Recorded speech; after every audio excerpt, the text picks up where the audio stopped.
توفیق جالبه همسر جاوید شریف در سال روز تولدش. جاوید شریف چند ساله شده است؟ جاوید شریف کجاست و آهنگ جدید جاوید شریف با کدام هنرمند است؟ ما در این ویدیو پیرامون همین موضوعات خواهیم پرداخت، پس در ادامه با ما باشید.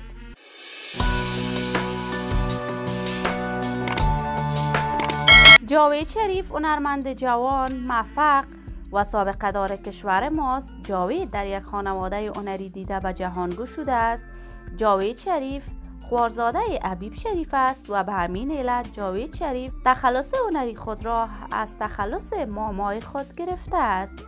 جاوید شریف کارهای هنری خود را در سن 17 سالگی آغاز کرد. جاوید شریف با یک برادر خود در سن نوجوانی افغانستان را ترک کردند و روانه کشور اوکراین شدند.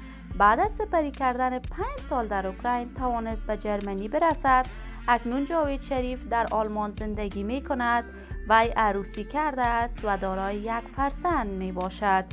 جاوید شریف هنرمند عاشقانه خوان افغانستان است که بیشتر آهنگهایش عاشقانه است و سر زبانهای تمام جوانان کشور است.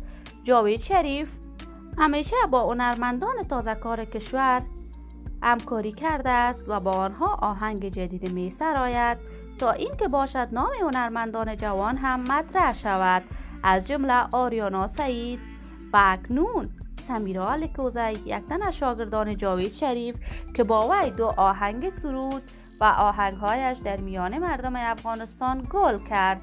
جاوید شریف روز قبل 45مین بهار زندگی خود را جشن گرفت و در جشن سال روز تولدش همسر عزیزش برایش مژده بارداری و بار دوم را داده است و جاوید شریف با شنیدن این مژده از طرف همسرش کاملا غافلگیر شده است.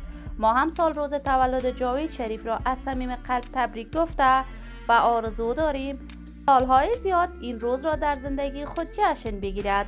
دوستان نهایت عزیز، شما هم نظریاتتان را در بخش کامنت با من شریک بسازید. اگر تا هنوز دوست کانال من نشدید، پس برای حمایت از خواهرتان علامت سابسکرایب را فشار دهید، ویدیوهای ما را لایک نموده و با دوستان خود به اشتراک بگذارید.